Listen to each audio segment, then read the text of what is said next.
और सबको वोट दिलाने के लिए भी दृढ़ संकल्प है। और उस समय भी आ रहा है, बहुत जल्दी चुनाव आ रहा है, नज़दीक आता जा रहा है। और यहीं क्षेत्रों में देख लीजिएगा, यहीं पुलिस घूमती रहेगी, पीएससी घूमती रहेगी, सीआरपीएफ घूमती रहेगी, लेकिन आप भी घूमते रहेंगे। लेकिन जो गुंडे और बवाली हैं वो घूमने का जगह भी नहीं पाएंगे, नहीं पाएंगे। गुंडे और बवालियों का जहाँ जगह है वहीं दिखाई भी देंगे। ये नोट कर लीजिएगा आप लोग, जो भी हैं जहाँ भी हैं, इन्हें हम लोग छांट करके जहाँ भी हैं, जिनको जिसकी आवश्यकता जहाँ है वहीं अपने आप ये बारी बारी से चले जाएंगे।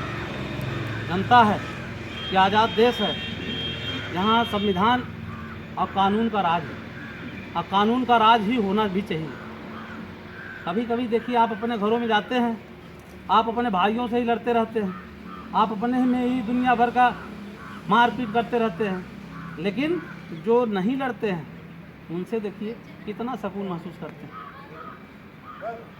कितना सुकून महसूस करते हैं। मैं तो आप लोगों को बताऊं,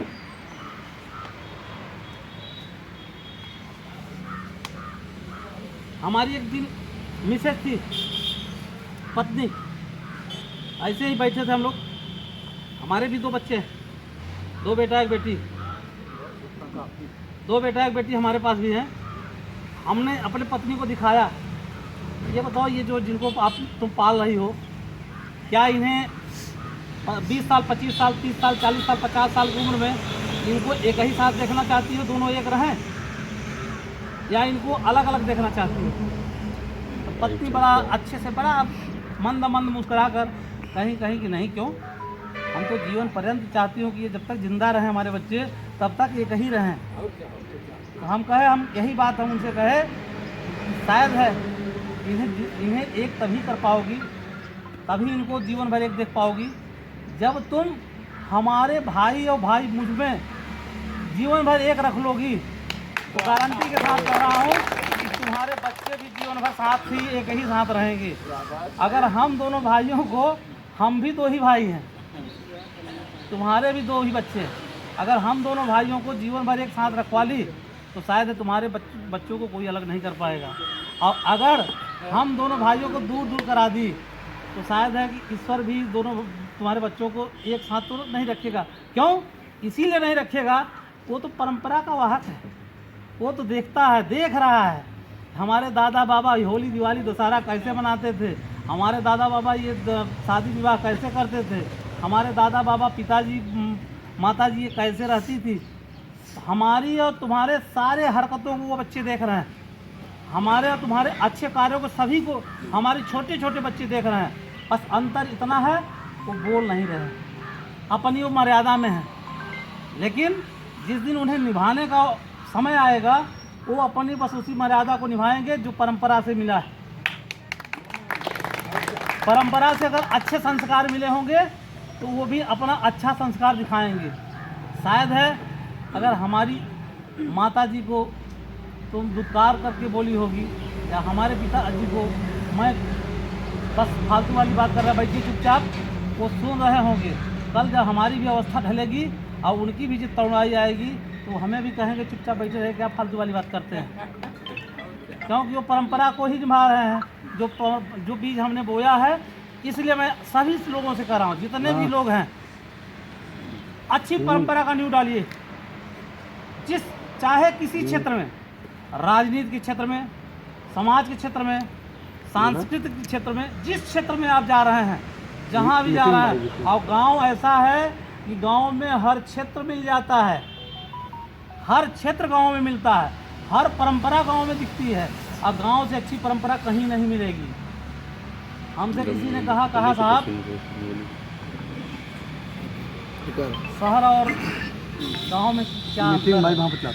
हम कहा भैया हमसे मत पूछिए, और लोगों से पूछ लीजिए। हमसे पूछेंगे तो हम तो पहलवान आदमी, हम सीधा बताएंगे, इधर उधर बताएंगे नहीं। कहे नहीं साहब मैं आप ही के मुंह से पूछना चाह रहा हूँ। हम कहे देखिए भाई, अगर हमारे मुंह से पूछना चाह रहे हैं तो मैं तो नहीं कहना चाह रहा था, लेकिन बता ही दे रहा हूँ। देखिए, गाँव तो गाँव वो है जहाँ कम पढ़े लिखे लोग गाय भैंस चराते हैं। शहर तो वो है जहाँ ज़्यादा पढ़े लिखे लोग कुकुर चराते हैं। इतना तो अंतर है, बहुत अंतर नहीं है। गलत कर रहा हो तो बताइए आप लोग। कहे क्यों? हम कहे देखिए इसलिए कि गांव में अगर हमारे पड़ोस में कोई एक व्यक्ति मर गया तो पूरे गांव के लोग, कोई लकड़ी ला रहा है, कोई ऊपरी ला रहा है, कोई गोईठा ला रहा है, कोई घी ला रहा है, कोई बतासा ला रहा है, कोई कुछ ला रहा है, कोई पुआल ला रहा है। लेकिन शहर में कोई अगर मरता है तो बगल में ही कोई मरा है, लेकिन बगल में दूसरा हनुमान चालीसा चल रहा है। उनसे कोई मतलब ही नहीं कि अगला अगला क्या हुआ। तो इसीलिए कह रहा हूँ कि गाँव और शहर में थोड़ा सा अंतर है। और गांव में जो कुछ है, जैसे गीता की तरह, जैसे गीता कहती कि इस संसार में जो कुछ भी है वो गीता के अंदर है, जो गीता में नहीं है वो पूरे संसार में नहीं मिलेगा। वैसे ही गांव में, ये गांव भी वैसे ही है। इस गांव में जो कुछ भी है, जो संसार में है वो इस गांव में है, जो इस गांव में नहीं है पूरे संसार में नहीं। क्या? संस्कार। संस्कार, गांव का संस्कार कहीं मिलता है क्या? कहीं। देखिए कितना अच्छा संस्कार है। जो बड़ा है आया उसका सम्मान करते हैं, आया सम्मान करते हैं।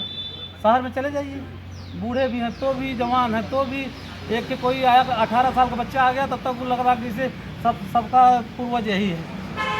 लेकिन नहीं, गांव में नहीं।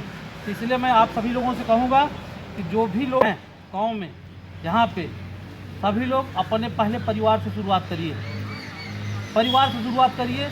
और पक्का मान के चलिए, अपने बच्चों को ज़रूर बताइए, ज़रूर बताइए। बच्चों को आप पहले अगर सहेज देंगे, नहीं, जैसे देखिए अभी ईद का त्यौहार तो है, जाइएगा देखिएगा, अच्छी परंपरा, बूढ़ा भी नमाज, बच्चा भी नमाज, छोटा भी नमाज, जवान भी नमाज, सबके सब मस्जिद में जाकर के नमाज। किसने होली पे किसने मना किया है? किसी कार्यक्रम में किसने मना किया? किसी ने मना किया है? वैसे ही इस जो चुनाव रूपी हमारा त्यौहार होली है, त्यौहार है, इस त्यौहार में जो भी वोटर है, जो भी मतदाता है, सबको ले जाइए नमाज की तरह। कह दीजिए बिल्कुल बिल्कुल आप दीजिए, अपनी पसंद की सरकार लाइए, ताकि कल आने वाले लोग हमको कोसे ना कि तुम वोट ही नहीं देते थे, वोट ही नहीं दिए तो बोलोगे क्या। मैं आप लोगों से यही कहूँगा भी, और आप लोग सभी सिकरहरा के जो भी नागरिक हैं बहुत अच्छे लोग हैं। और मैं तो लगभग अब धीरे धीरे कुछ न कुछ का लगभग 80% गाँव को देख भी लिया हूँ और समझ भी लिया हूँ। 10-20% गाँव ऐसे बचे हैं जिनको अभी हमने देखा नहीं है, और लेकिन 2-4 दिन के अंदर वो भी गाँव को देख ही लूँगा। तो सब प्रायः सभी लोग यहाँ अच्छे हैं। इक्का दुक्का जो 2-4 इधर उधर उच्छृंखल हैं भी, चुनाव आते वो भी अच्छे हो जाएंगे। या तो अच्छे हो जाएंगे या तो क्षेत्र छोड़ के भाग जाएंगे। तो आप लोगों से मैं यही चाहता भी हूँ कि आप लोग त्यौहार को भी और हमारे चुनाव को भी और चुनाव की मर्यादा को भी अच्छे ढंग से निपटाएंगे, और जिससे हम भी आसानी से इस त्यौहार को भी, चुनाव को भी निपटा सकेंगे। और देखिए हम लोग रोज़ सड़कों पर गाड़ियां रोज़ चेक कर रहे हैं, डेली चेक कर रहे हैं, और प्रतिदिन 1, 2, 4, 6, 10 गाड़ियों को सीज कर दिया जा रहा है, बंद किया जाता है। क्योंकि अक्सर सड़क पर क्या हो रहा है, सड़क पे यही होता है, मोटरसाइकिल से आप लोग जाते हैं, तब तक कोई ट्रैक्टर वाला, कोई ऑटो वाला, कोई मोटरसाइकिल वाला किसी न किसी को ठोकर मार करके और 1, 2, 4 लोग यूँ ऊपर चले जाते हैं। तो मैं आप लोगों से ही निवेदन करूँगा, कम से कम आचार संहिता के बहाने ही आप सभी हमारे भाई हैं, हमारे मित्र हैं, हमारे यार दोस्त हैं, हमारे लोग हैं, सभी से निवेदन करूँगा, जितने लोग यहाँ आए हैं बिना हेलमेट का कोई मोटरसाइकिल लेकर न चले, नहीं चलिएगा। आपका चेहरा बचा होगा, आपके चेहरे पर धूल नहीं हो जाएगी, आप कहीं लड़ भिड़ जाएंगे, हेमरेज नहीं होगा। इसलिए मैं आप लोगों से यही निवेदन, करबद्ध निवेदन कर रहा हूँ कि अगर इतने लोग हैं, शायद है कि हम लोगों की बातों को सुनकर मात्र इतने लोग अगर हेलमेट लगाना शुरू करेंगे तो मान के चलिए कि आप हमारे प्रचारक की तरह काम करना शुरू कर दिए, और उसमें आपका लाभ ही लाभ है, लाभ के अलावा कुछ भी नहीं है, हानि तो कहीं है ही नहीं। अरे भैया, आप एक्सीडेंट होता है, मरते आप हैं, हम गाड़ी का हेलमेट आप नहीं लगाते हैं, मैं गाड़ी चलान कर देता हूँ, नुकसान आप ही का होता है। हाँ, कभी कभी 1000